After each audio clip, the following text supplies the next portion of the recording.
podcast. Conhecimento que sai de dentro das paredes da escola e chega até você.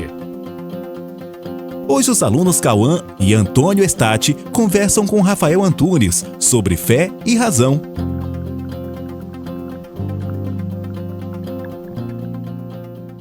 Eu sou Antônio Stati, do primeiro ano do Colégio Portinari.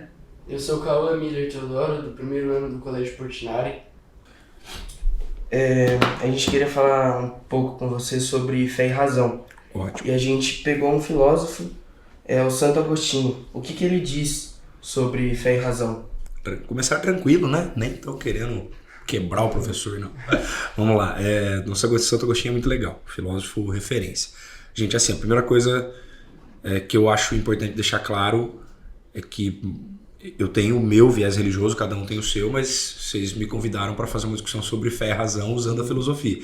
Então a gente não precisa fazer uma discussão teológica, mesmo porque eu não sou teólogo, eu não tenho base para isso aí não, tá? Eu não vou saber explicar a imanência de Deus como explicaria um teólogo, um padre, um pastor, alguma coisa assim, certo? Mas o Santo Agostinho, ok, aí eu gosto, né? Tá na filosofia, tá no campo de trabalho e tá tudo certo. Gente, Santo Agostinho é muito tranquilo e muito legal também. Ele é um autor inspirado por Platão. Então, se a gente lembrar da filosofia platônica, para todo mundo já estudou Platão, vocês já estudaram Platão, inclusive, né? Platão acredita que há dois mundos, o mundo sensível que nós estamos e o mundo das ideias, o mundo inteligível, o outro mundo. Então, necessário fazer um percurso para se atingir esse caminho. O Santo Agostinho, que não era um homem religioso, era um homem do mundo, como ele mesmo fala lá nas suas confissões, né? Então ele bebia, enfim, né? Vivia a sua vida ali, finalzinho do Império Romano, mas ele começou a ler Platão, e por Platão ele encontrou Deus. Né? Uma coisa, ele leu Plotino, na verdade, que é um cara que interpreta Platão, mas é a mesma coisa, né? Trocando em miúdos é a mesma coisa. Então, esse cara leu Plotino, leu indiretamente o Platão, e aí ele enxergou esses dois mundos como um mundo divino. Tem uma formação de uma mãe muito cristã, num momento que o cristianismo está começando a se consolidar, certo? Agora olha que louco, o cristianismo hoje é uma religião de 2000 anos, né? Arredondar, né? Se for considerar ali da morte de Jesus, um pouquinho menos de 2000 anos, mas enfim, uma religião de 2 milênios. Então ela está consolidada, mas esse cara está escrevendo no século V depois de Cristo. Ela não estava consolidada, ela tinha recém deixado de ser perseguida. Então ela precisava de justificação, quer dizer, ela precisava de uma base.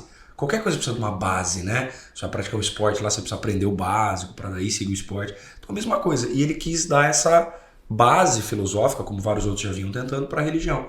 E aí que ele faz essa associação entre filosofia e religião, ou seja, entre fé e razão.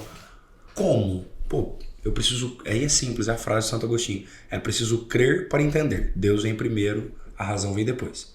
Certo? Eu primeiro acredito que ele existe. E aí eu consigo entender. Mesmo porque a razão, segundo Santo Agostinho, foi dada por Deus. Então nada mais justo do que primeiro acreditar em Deus, depois usar essa razão. A relação que ele estabelece é essa. Ele não quer dizer que não há razão na fé. Ele não quer dizer que fé é uma coisa, a razão é outra. Assim, crer para depois entender. É esse o rolê. Simples, falei.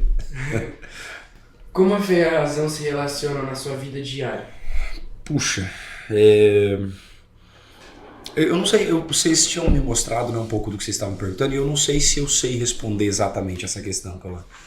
Mas eu penso assim, a razão, no sentido filosófico, no sentido racional, para mim é fundamental. Tanto como instrumento de trabalho, como para guiar ali nas relações cotidianas. A gente precisa ser racional, né? Não tem jeito, precisamos usar a racionalidade acima de qualquer outra coisa. A fé, para mim, é uma coisa muito peculiar. Eu fui levado à igreja desde pequeno, a igreja católica, tenho uma formação católica de batizado, crisma, enfim, todo esse processo, mas eu tenho uma experiência hoje, eu diria um pouco diferente, porque eu ainda tenho a minha fé, frequento o templo religioso, não abandonei nada disso, mas eu entendo que a fé é uma coisa muito maior. Hoje eu entendo a fé como algo muito maior, uma fé em coisas positivas, uma fé em vai dar certo, uma fé em mim mesmo, uma fé, né, que o trabalho está sendo bem feito, certo? Então eu trago a fé também para esse campo cotidiano.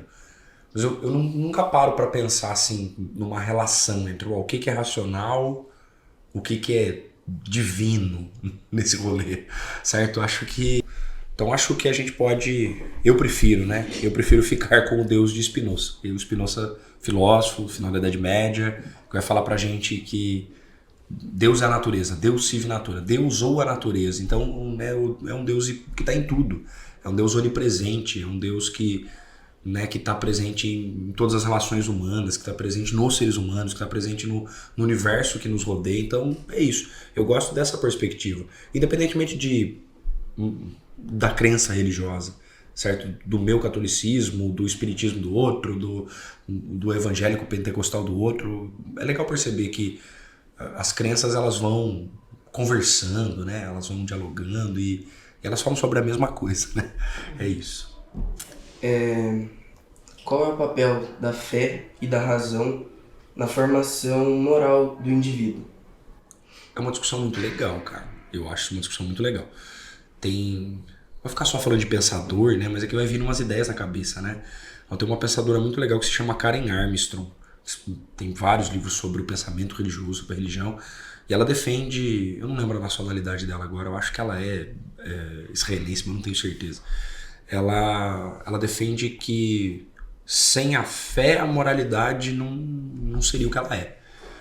Discutível, né? Existem pessoas religiosas e morais, antiéticas, como existem pessoas descrentes, ateus, extremamente morais, extremamente éticos. Vai depender muito do que a gente está pensando como moralidade e ética. Agora, vamos pensar o que é essa moral? Moral a regra, né? Então, para arredondar ali, a moral a regra, a ética a interpretação dessa regra. É mais que isso, mas ok, para ficar mais simples. A moral a regra de uma sociedade como a nossa, né? Nós aqui, povo brasileiro, povo cristão, povo muito cristão. A nossa moral é o quê? Moral cristã, né? Então a gente pega o livro sagrado, a gente pega o Antigo e Novo Testamento e traz isso para a moralidade, né? Traz assim, né? Deveria trazer, né? Se trouxesse mesmo ali o cristianismo pro dia a dia, o país estava melhor, né? Se as pessoas perdoassem mais, se elas seguissem mais o evangelho, enfim, talvez o país estivesse, o mundo estivesse melhor, ou com todas as religiões, né? Não consigo pensar numa religião que prega o mal, então se as pessoas realmente seguissem as religiões, então teríamos um mundo mais moral, no sentido da tua pergunta, Antônio. Mas eu penso que as religiões elas são parte da formação da moralidade, a gente vai construindo, né? Quando eu estou dando aula de filosofia ou sociologia para vocês, eu falo isso, tá ligado ao tempo e ao espaço, né? Por exemplo, uma época, né, determina qualquer coisa, tá ligado a uma época e a um lugar.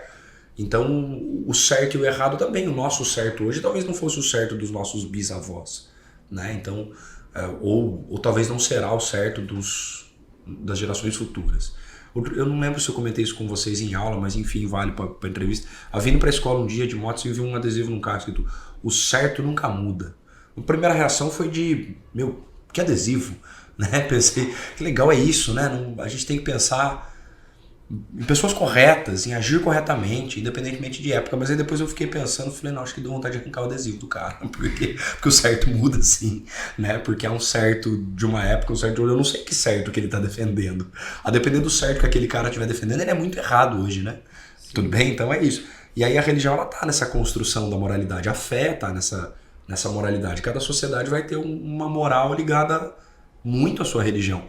Pensa que o certo na Arábia Saudita é muito errado pra gente, mas é uma formação religiosa. Não tudo, óbvio, tem muita coisa que é igual, mas há coisas que eles consideram corretas e que nós abominamos. As violências contra a mulher, por exemplo.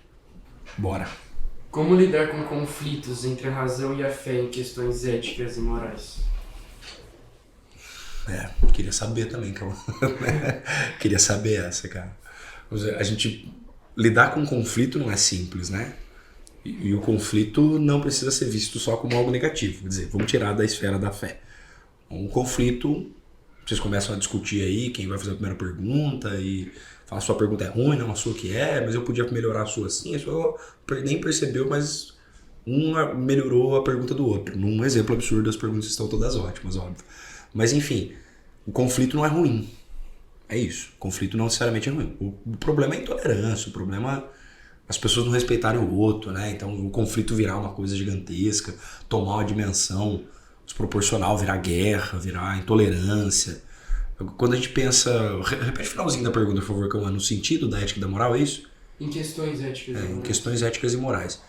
Eu vou tentar trazer isso para a prática, né? O conflito, religião, ética, moral. a gente tá vendo o Congresso Nacional discutir uma questão de saúde pública, uma questão ligada à saúde pública, por lei ligada à saúde, que é a questão do aborto, certo? Então, nesse momento que nós estamos gravando aqui, ainda não tem nada aprovado. Congresso de férias, né? Então, aquela coisa maravilhosa, viva o Brasil, né? Então, agora eles vão ficar um mês sem discutir nada. Para agosto volta uma discussão sobre o aborto, talvez.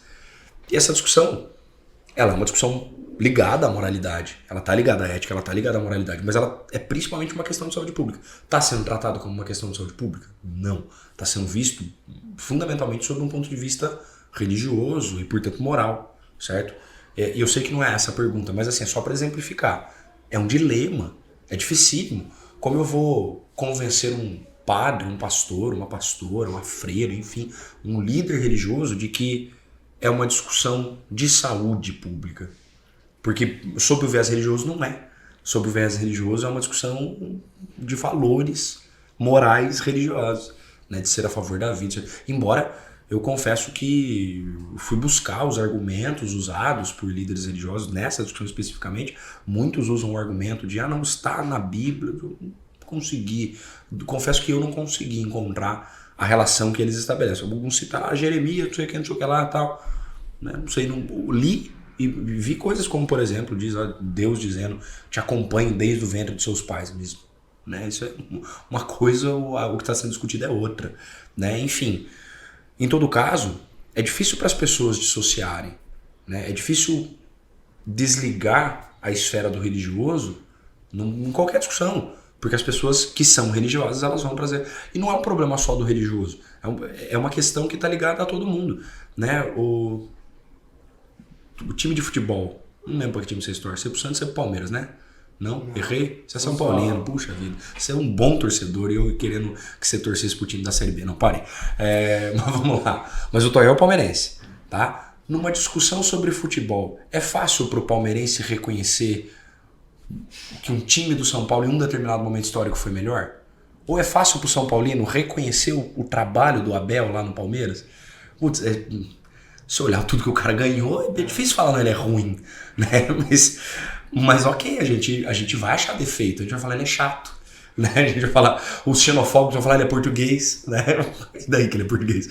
É ótimo, cara, baita técnico, lógico que eu queria ele no São Paulo. Mas enfim, é isso, a gente leva aquilo que a gente é para qualquer coisa, para qualquer discussão. Se eu levo o futebol, eu levo a fé também. Né? Eu coloco a moralidade, a fé como uma base dessa moralidade em qualquer discussão. É isso. Acho que não vai ter como separar, Cauã. Vai ser muito difícil, seria o ideal. No mundo ideal, separaríamos tudo, mas não acho que vai rolar, não. É isso. Aproveitando a pergunta dele, qual que é a importância do diálogo para conseguir conectar a religião e a razão? Legal. Acho que o diálogo seria fundamental para estabelecer qualquer conexão, né? Se as pessoas conseguissem ter uma esfera pública, um espaço, né? Uma esfera pública não no sentido de uma praça, não é isso. É assim, ter espaço de diálogo. Pode ser online, por exemplo. Hoje tudo é online. Como se as pessoas tivessem diálogo, mas não é o que a gente tem online, não é o que a gente tem. Não é diálogo, né? É execração, tá? Então, conversava essa semana com um amigo que é da comunidade LGBT e ele postou uma foto dele maquiado e ele recebeu um comentário de uma criança, e a criança, que não devia nem ter rede social, por lei não deveria, né? Porque é 13 anos em diante, mas tem, sei lá, 8, e a criança escreveu: por que não morre? E umas interrogações. Nossa, e é tão ofensivo, né? Então você fala, puxa vida, a pessoa poderia questionar, como uma criança que não sabe tudo, por que você está usando maquiagem se você é menino, sei lá. Né? Mas aí isso fomentaria um diálogo, né? Ele poderia falar de liberdade, poderiam conversar sobre isso, sobre liberdade, sobre querer, poder, enfim. Tanta coisa que poderia ser discutida. Ninguém precisa obrigar ninguém a nada, nem concordar com a ideia, nem com a prática do outro. Mas a gente precisa do diálogo, né? Então, o Antônio, dentro do que você perguntou, como que a gente vai conseguir entender a sociedade, ou transformar a sociedade, transformar ela numa sociedade mais racional, numa sociedade que valoriza o pensamento, ou o lema que está na camiseta de vocês, né? O saber é poder, ciência é de potência, né? Do Francis Bacon. Como que eu vou levar esse saber é poder para para a sociedade, se a sociedade não permite esse saber, porque ela bloqueia ele com N coisas, com muitas vezes o pensamento religioso. Não estou dizendo que todo pensamento religioso é não científico, mas às vezes ele é, né? Então, com o pensamento religioso, com as crenças estabelecidas, com as verdades estabelecidas, não, o meu certo é esse, o meu limite é esse, acabou. Então, se a pessoa não se abre, ela não vai dar espaço para uma discussão saudável. Acho que a gente precisa de diálogo, em toda e qualquer circunstância, precisa de diálogo. É isso. Ok? Quais são os desafios filosóficos enfrentados por aqueles que buscam harmonizar fé e razão? Todos. porque as pessoas tendem a entender como campos separados, né? O campo da fé não é racional, da razão é... Cara, o texto religioso é filosófico. E tanto faz se eu estou falando do Corão, do muçulmano, do Torá judaico, né? Ou da Bíblia cristã, independente de variações. Olha, filosófico. Extremamente filosófico. Histórico também, né? Então tem narrativas históricas ali do povo hebreu, né? Tem narrativas históricas, no caso do Corão lá, da vida de Maomé. Mas tem reflexões extremamente filosóficas, extremamente racionais, né? E assim, lindas, né? Reflexões maravilhosas, muitas vezes maravilhosas, né? Que a pessoa que lê aquilo com verdadeira atenção vai refletir sobre aquilo. O movimento protestante no século XVI defendia isso, né? A livre interpretação do texto sagrado. Martinho Lutero defendeu isso em 1517. Puxa vida, 500 anos depois, as pessoas, até mesmo quem é luterano, não está fazendo isso. Porque as pessoas querem seguir, né? Não, mas é assim. Não é assim. Quer dizer, se defendeu-se, né? Se o Martinho Lutero, por exemplo, defendeu-se a livre interpretação, e se isso fosse seguido, as pessoas deveriam ler aquilo e tentar trazer o ensinamento daquilo para a sua vida, né? Tentar, que reflexão aquele texto me traz, que reflexão aquele texto me propõe, né? É isso, acho que a gente conseguiria, né, superar essa dicotomia, que não existe, a dicotomia é falsa, né? Porque dicotomia, a fé tá aqui, a razão tá aqui. Isso não é dicotômico nem a pau, são duas coisas juntas, né? Elas atuam em conjunto muitas vezes. Óbvio que há momentos em que elas estão muito separadas, né? Há pensadores que não são nada religiosos, há momentos da religião que ela não é nada racional, ou das religiões, momentos, coisas delas que não são racionais, e não tem como ser mesmo, tudo bem? Então acho que o desafio para quem tenta unir as duas coisas é gigantesco, mas ainda assim não é um caminho impossível, né? Tá aí o Santo Agostinho que vocês trouxeram para começar a conversa lá no primeiro bloco, tá aí eu citei esqueci agora o que eu tinha citado, Spinoza, esse aí mesmo, Duns Scotus, cara, tem 1 milhão de filósofos extremamente religiosos, né? Então, outros que não têm um pensamento religioso, mas que são religiosos, né? Como John Locke, como Kant, o cara, Kant é o cara, tudo bem, tem um pensamento religioso e não manifesta na filosofia dele, né? A filosofia dele não é uma filosofia cristã ou religiosa, mas não separou as coisas, quer dizer, tá ali nele, né? A fé cristã e a razão. É isso. Acho que é isso. Não sei se eu respondi bem. A gente pode encontrar alguns exemplos na história, na filosofia, em que tem conflitos entre a fé e a razão, ou dentro da própria fé, que seja como se uma anulasse a outra. Certo. Você acha que tem uma solução para isso? A solução não sei, mas momentos em que há isso temos, né? Vai ter ali uma filosofia dissociada do pensamento religioso, seja por motivos do viés político, que é a filosofia de Marx, por exemplo, Marx e Engels, seja Nietzsche. Deus está morto, disse Nietzsche. Tudo bem que é um aforismo, tudo bem que é uma expressão que precisa ser entendida dentro do contexto de obra, dentro do que o autor está falando. Ele está falando da morte de uma dimensão humana, né? Então Nietzsche afirma pra gente que o ser humano, até os gregos, ele era um ser único, né? Então ele tem duas dimensões ali, ele associa com a mitologia grega, né? Apolíneo, Dionísico, o ser humano é um pouco Apolo, que é retidão, certinho, razão, e ele é Dionísio. Dionísio é o deus da festa, deus do vinho, enfim, é isso. Então o ser humano tem essas duas dimensões. O teatro grego traz essas dimensões, na comédia, na tragédia, enfim, está sempre ali presente, principalmente na tragédia, mas o ser humano foi se tornando cada vez mais racional, Nietzsche aponta que é de Sócrates em diante, né? Começa, conhece-te a ti mesmo. Sócrates vai afirmar, então, você vai se tornando cada vez mais apolíneo, e vai matando o Dionísio, quer dizer, ele matou uma dimensão dele. O que o Nietzsche propõe é que o ser humano supere isso, supere essa moral que não é dele. Por que o ser humano faz o que é certo e o que é errado? Segundo Nietzsche, é moral de rebanho. Ele faz o que os outros falaram para ele fazer. Ele tá ali igual um rebanho de gado indo para um sentido do curral ali, todo mundo já viu isso. Eles vão todos para o mesmo lado, que o primeiro for, todo mundo vai. Tá? Então, o Nietzsche propõe essa superação. E nesse sentido ele vai falar, Deus está morto, no sentido de que, na crença dele, a humanidade criou Deus e matou Deus e precisa se encontrar, precisa estar além, né, do bem e do mal, precisa construir uma nova moral. É isso o sentido. Então ali, eu vejo sim como uma separação quase que irreconciliável mesmo entre a fé e a razão. E Nietzsche, por exemplo, tem mais, né? Tem mais pontos. Quando você perguntou, você falou sobre o ponto de vista da razão ou ainda da religião, né? Historicamente, a gente consegue ver o momento em que, na Contra-Reforma, a Igreja Católica proibiu livros. Index Librorum Prohibitorum, a lista de livros proibidos lá do século XVI em diante, que valeu por séculos, né, de muitas obras. Ok, a maioria das obras eram obras reformistas, né, livros de Lutero, de Calvino, enfim, né, de reformistas como um todo, mas livros da filosofia, inclusive clássica. A gente vê o Santo Agostinho, né, Santo Agostinho faz a recuperação de Platão, e a filosofia da primeira metade da Idade Média, até ali o século X, ela é platônica. O que aconteceu com Aristóteles? Foi sepultado. Não havia Aristóteles no pensamento medieval. Se a gente lembrar da distinção entre Platão e Aristóteles, que eu sempre falo para vocês da pintura do Rafael Sanzio, Platão, Aristóteles. A filosofia de Aristóteles é quem entendeu o mundo real que nós estamos, não metafísico. Então, a igreja não interessava-se por Aristóteles, apagou-se. Por sorte, os árabes preservaram, né? Então, os árabes invadem a Península Ibérica e levam Aristóteles com eles. Quer dizer, Aristóteles tinha morrido há séculos, mas levam a obra de Aristóteles com eles. E aí o Aristóteles volta a ser debatido. Não fossem os árabes, nem saberíamos quem é Aristóteles. A gente não ia ter a pintura do Rafael Sanzio. Ia estar Platão com o dedinho pra cima sozinho no meio da pintura ali. Ou no máximo ser empurrado por Sócrates, por, sei lá, por qualquer outro.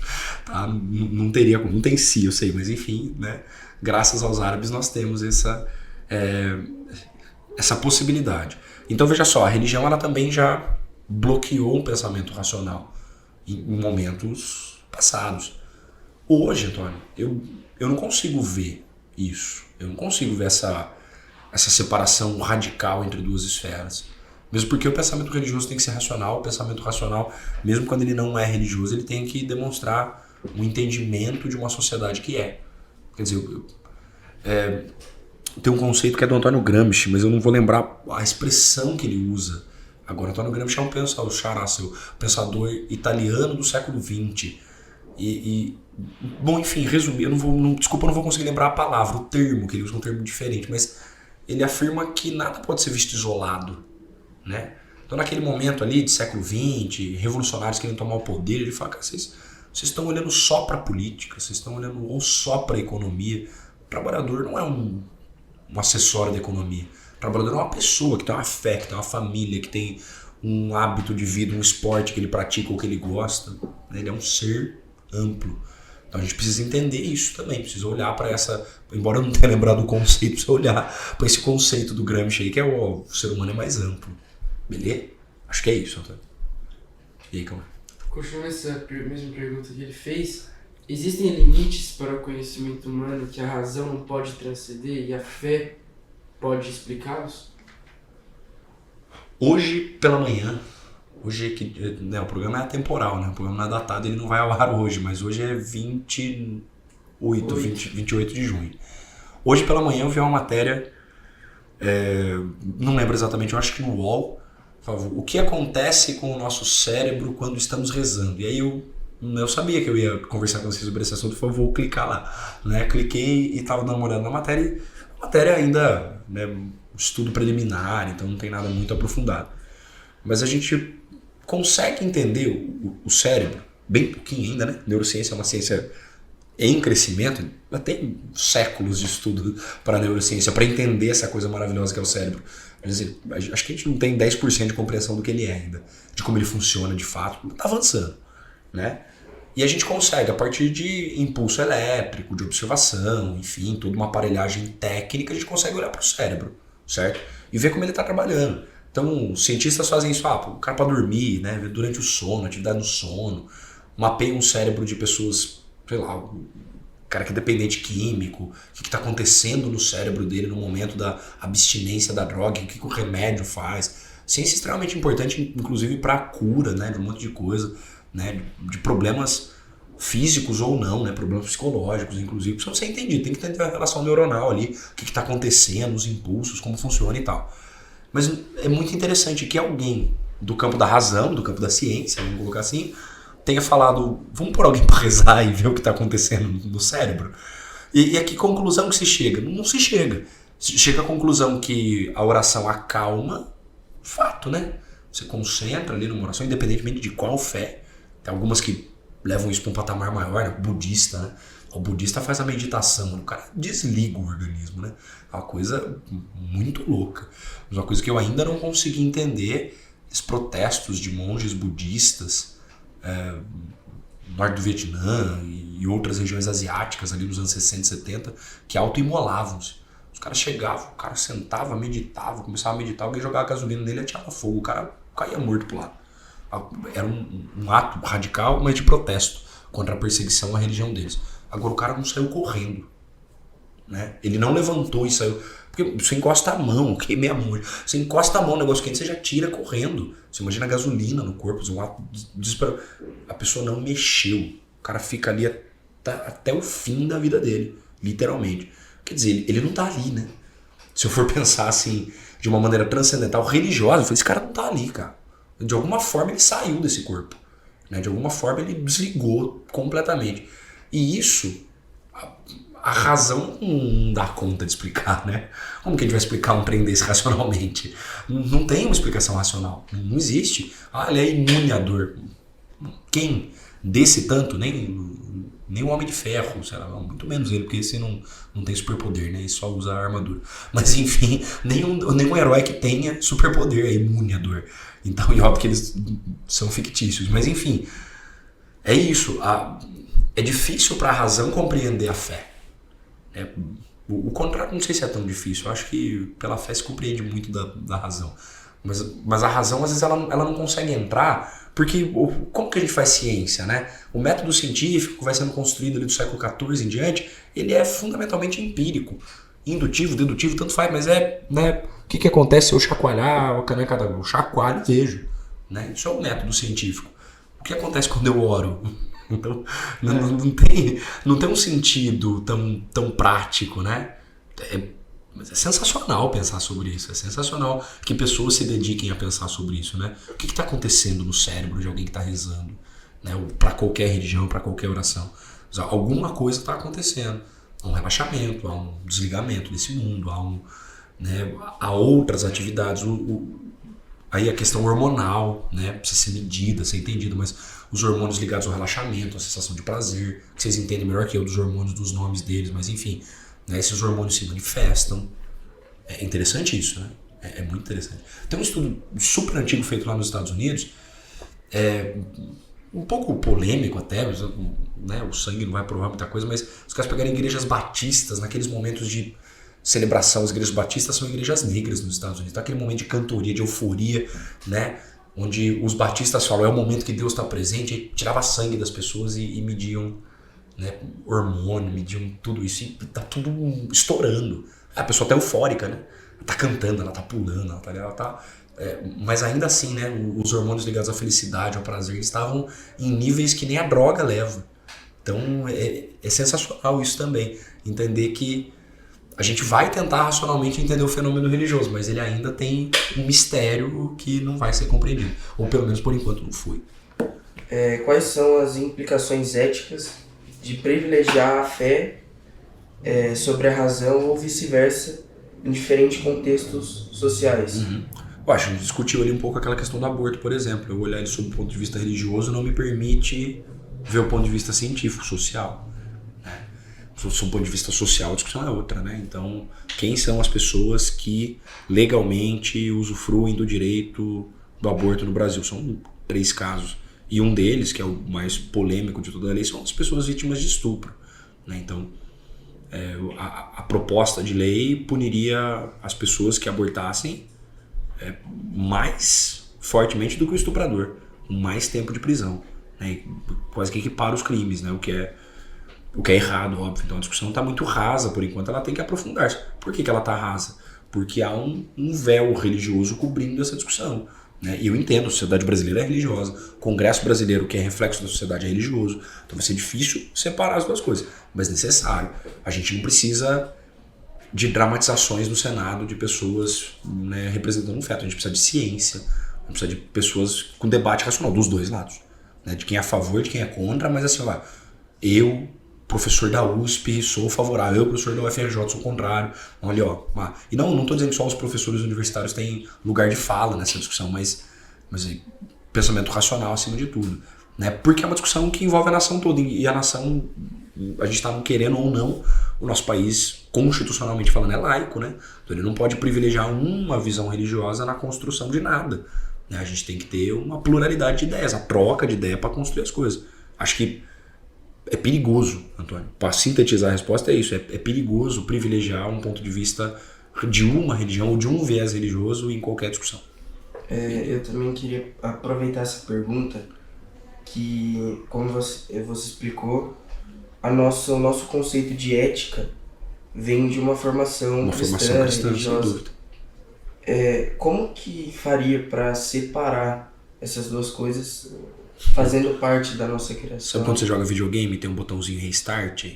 Então não rola socialmente, né? Não dá para começar de novo. Então eu diria que a nossa sociedade vai continuar a ser uma sociedade majoritariamente como ela é, né? Não acho que ela vai mudar. Inclusive tem análises de pessoas que falam que isso vai crescer cada vez mais, né? O pensamento religioso radical, inclusive, ele cresce muito no Brasil. Talvez a gente possa, no futuro, diminuir um pouco a influência de uma ou outra esfera na outra, da fé, da razão na fé.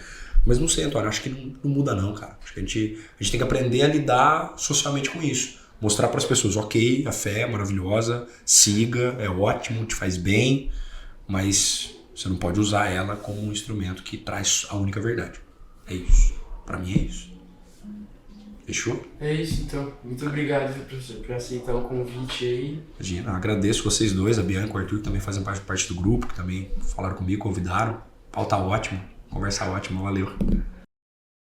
Gostaram? Então compartilhem o conhecimento e sigam nossas redes sociais. Facebook, Portinari Colégio. Instagram, Colégio Portinari Avaré. Canal do YouTube, Portinari Avaré. E o Spotify, Podcast. Até o próximo podcast.